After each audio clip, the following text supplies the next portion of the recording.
আসসালামু আলাইকুম বন্ধুরা, সবাই কেমন আছেন? আশা করি সবাই ভালো আছেন। তো আজকের ভিডিওর মাধ্যমে আমি একটি মিনি ইউপিএস তৈরি করে দেখাবো, যেটার মাধ্যমে আপনারা রাউটার এবং অন্য দুটোই ব্যবহার করতে পারবেন এবং সেই সাথে কারেন্ট যাওয়ার পরেও রাউটার বন্ধ হবে না, অর্থাৎ ওয়াইফাই চলবেই। তো ভিডিওটি শুরু করা যাক। চ্যানেলে যদি কেউ নতুন হয়ে থাকেন তাহলে চ্যানেলটি সাবস্ক্রাইব করে পাশে থাকা বেল আইকনটি প্রেস করে দেবেন।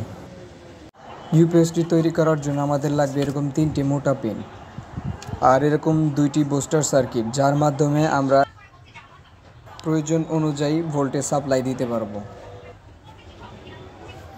আর এরকম একটি ফিমেল কানেক্টর নিয়ে নিয়েছি আর কিছু তার নিয়ে নিয়েছি। তো আমি সার্কিটটি তৈরি করার পূর্বে আগে পিভিসি পাইপ দিয়ে এর বডি তৈরি করে নিতে হবে। তো সার্কিটটির এরকম মাপ নিয়ে নেব যাতে এর ভিতরে ঢুকতে পারে, ঠিক এইরকম করে আমি পিভিসি পাইপটুকু কেটে নেব। ভিডিওতে দেখানো পদ্ধতি অনুযায়ী আপনারাও ঠিক এরকমভাবেই পিভিসি পাইপ কেটে নেবেন এবং সমান করে নেবেন সিরিজ পেপারে ঘষে।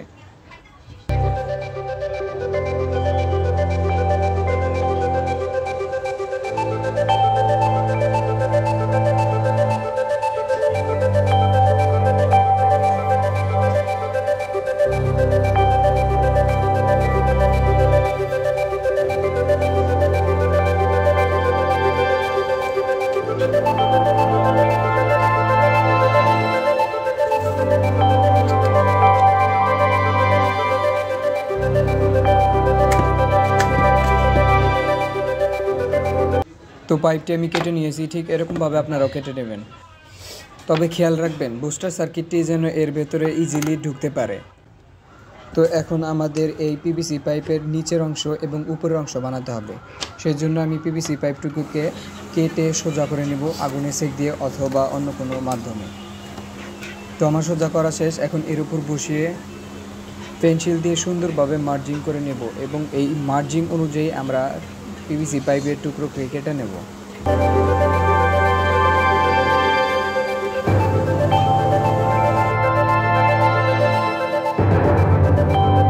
তো এরকমভাবে আমি গোল করে কেটে নিয়েছি এবং সিরিজ পেপারে ভালোভাবে ঘষে সমান করে নিয়েছি। এখন দেখেন এর ভিতরে সহজেই ফিট হয়ে যাচ্ছে। ঠিক আপনারাও এরকমভাবে গোল করে নেবেন।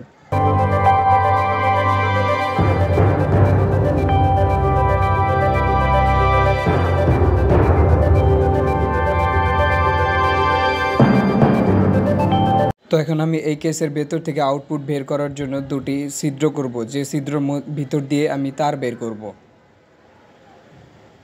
তো ছিদ্রটুকু করে নিচ্ছি আর এই পাশে একটা বড় ছিদ্র করব, যেটার মাধ্যমে ব্যাটারির সাথে সংযোগ করে দিতে পারবো। আর একটা চার্জিংয়ের জন্য ছিদ্র করব, যেটা কারেন্টের সাথে সবসময় লাগানো থাকবে, অর্থাৎ চার্জার দিয়ে লাগানো থাকবে। তো আমার ছিদ্র করা শেষ, তবে আর একটা ছিদ্র বাকি আছে, সেটা আমি পরে করব। এখন আমি সবগুলো তার এবং ফিমেল পোর্টটা ঢুকিয়ে নেব।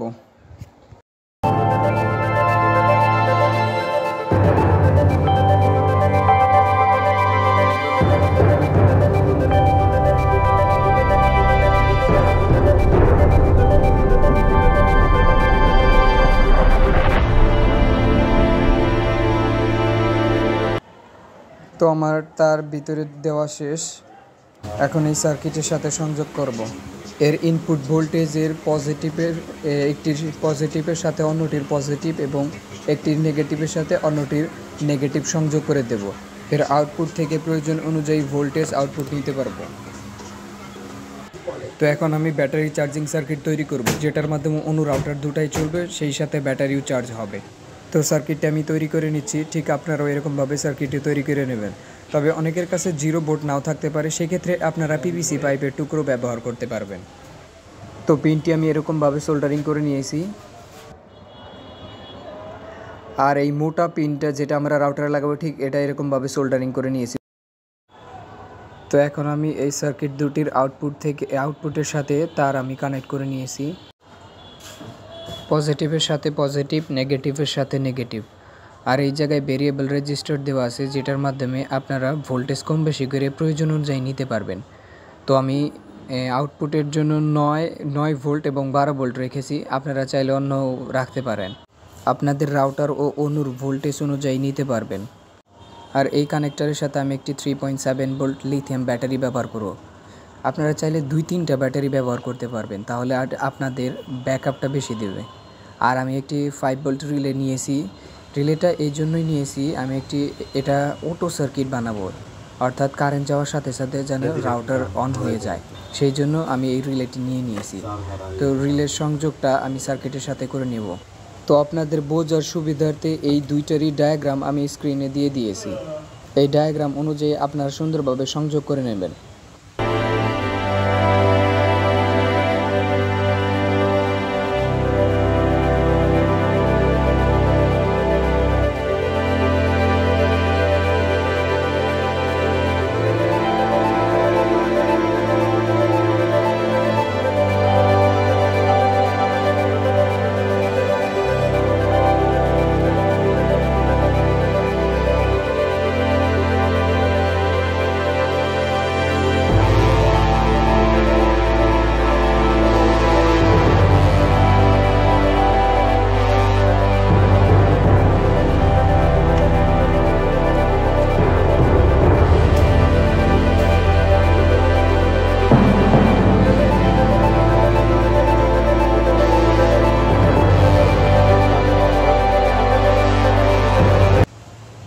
তো সার্কিটটি আমি সুন্দরভাবে সংযোগ করে নিয়েছি।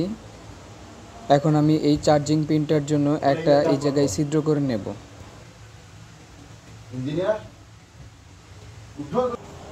তো আমার ছিদ্র করা শেষ। এখন এই ছিদ্রের ভিতরে চার্জিং পিনটি বসিয়ে সুপারগুলো আটকে দিতে হবে। আর 0 ভোল্ট যেহেতু বেশি আসলে সেই জন্য আমি কেটে ছোটো করে নিয়েছি। এখানে এই পজিটিভ তারটি ব্যাটারি পজিটিভ তার, আর নেগেটিভ তার অর্থাৎ ওই নেগেটিভ প্রান্ত থেকে আমরা অন্য একটা নেগেটিভ তার নিয়েছি। এই দুইটা ব্যাটারির সাথে সংযোগ দিতে হবে, অর্থাৎ এই পিনের সাথে সংযোগ দিব। যেহেতু আমরা এই পিনের সাথে ব্যাটারিটি সংযোগ করব, তো আমি সোল্ডারিং করে নিচ্ছি, আপনারাও সোল্ডারিং করে নেবেন। তবে নেগেটিভ পজিটিভ ভালোভাবে দেখে নেবেন।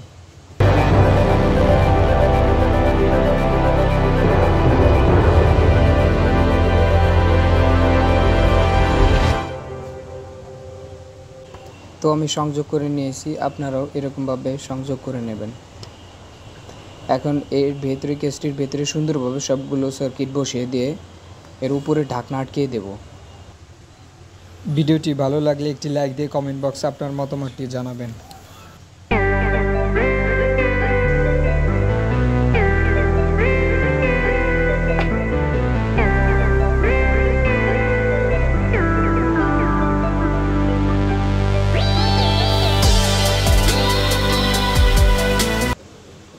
আমি এই বুস্টার সার্কিটের নিচে এক টুকরো কাগজ দিয়ে দিব এবং উপরেও এক টুকরো কাগজ দিয়ে দিব, যাতে একটির সাথে অন্যটি স্পর্শ না হয়ে যায়।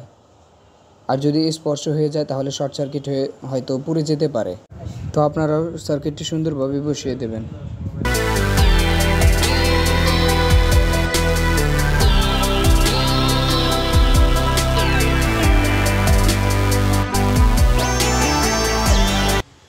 আর আমি রিলেটি বসানোর জন্য গ্লু গান ইউজ করতেছি, আপনারা চাইলে সুপার গ্লু ইউজ করতে পারবেন।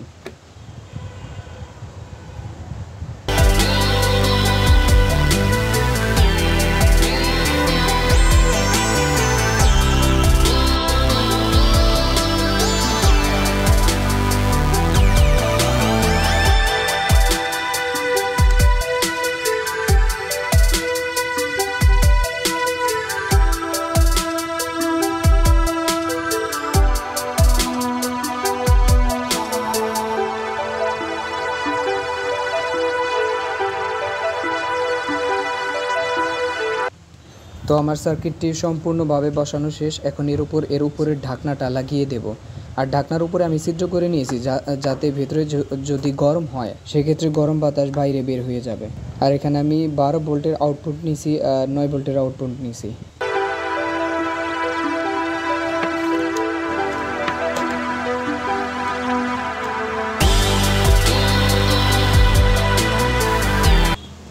তো আমি মাল্টিমিটার দিয়ে এখন আপনাদের চেক করে দেখাবো।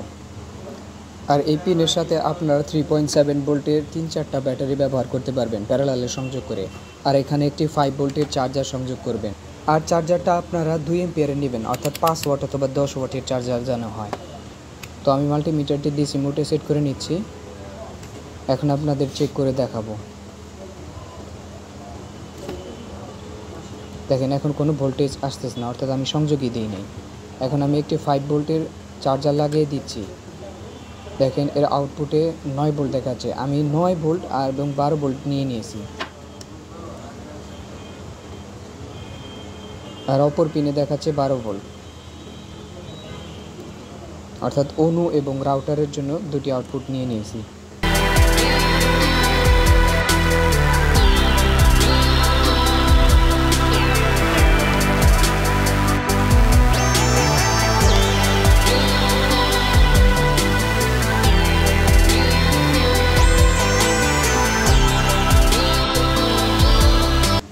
এখন এর সাথে আমি একটি 12 ভোল্ট কোপ এলইডি 10 ওয়াটের জ্বালিয়ে দেখাবো। দেখেন 3.7 ভোল্ট ব্যাটারিতে জ্বলতেছে না, অর্থাৎ এটা 12 ভোল্টের একটা এলইডি।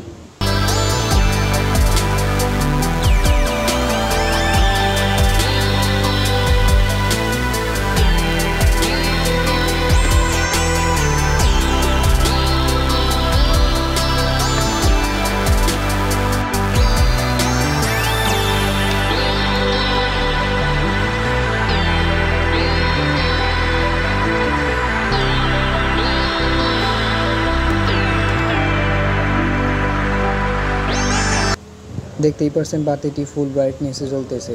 এখন এখানে আমি একটি মাল্টিমিটার সংযোগ করে দেখাবো, যাতে দেখি ভোল্টেজ কমে কিনা।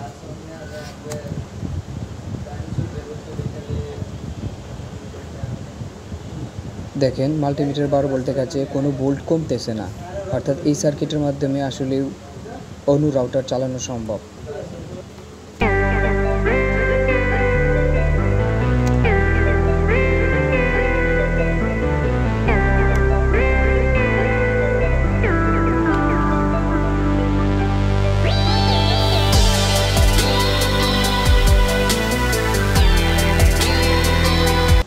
তো আমি আপনাদেরকে 3.7 ভোল্ট ব্যাটারি দিয়ে সংযোগ করে দেখাবো এবং টেস্ট করে দেখাবো আসলে রাউটার কীরকম চলে। তো আমি ব্যাটারির সাথে সংযোগ করে নিয়েছি, আর আমার কাছে একটা এমআই রাউটার আছে, আমি এটার সাথে সংযোগ করব।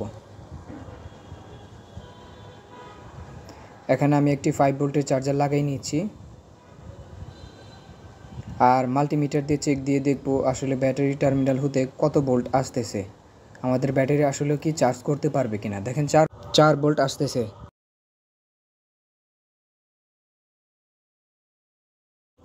তো মডিউলটি আমি ব্যাটারির সাথে সংযোগ করে নিচ্ছি।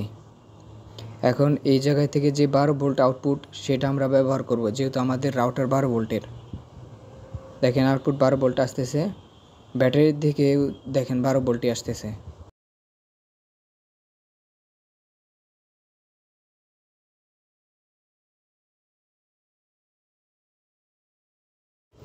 তো এখন পিনটি আমি রাউটারে লাগিয়ে দেখব সংযোগ পায় কি না। দেখতেই পাচ্ছেন সংযোগ পেয়েছে। এখানে একটি হলুদ এলইডি জ্বলতেছে।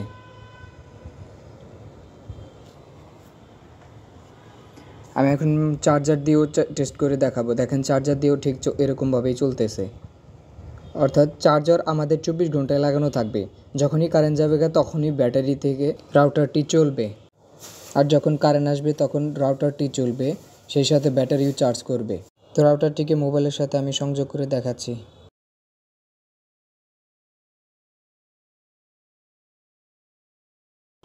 দেখেন কানেক্ট হয়ে গেছে।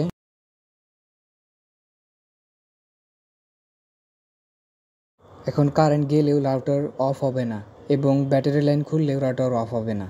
তো আপনারা চাইলেই এরকমভাবে ঘরে বসে একটি মিনি ইউপিএস তৈরি করে নিতে পারবেন অল্প খরচে। ভিডিওটি ভালো লাগলে একটি লাইক দিয়ে কমেন্ট বক্সে আপনার মতামতটি জানাবেন। আর চ্যানেলে যদি কেউ নতুন হয়ে থাকেন তাহলে চ্যানেলটি সাবস্ক্রাইব করে পাশে থাকা বেল আইকনটি প্রেস করে দেবেন। তো আজকের ভিডিও এই পর্যন্তই। সবাই ভালো থাকবেন, সুস্থ থাকবেন। আল্লাহ হাফেজ।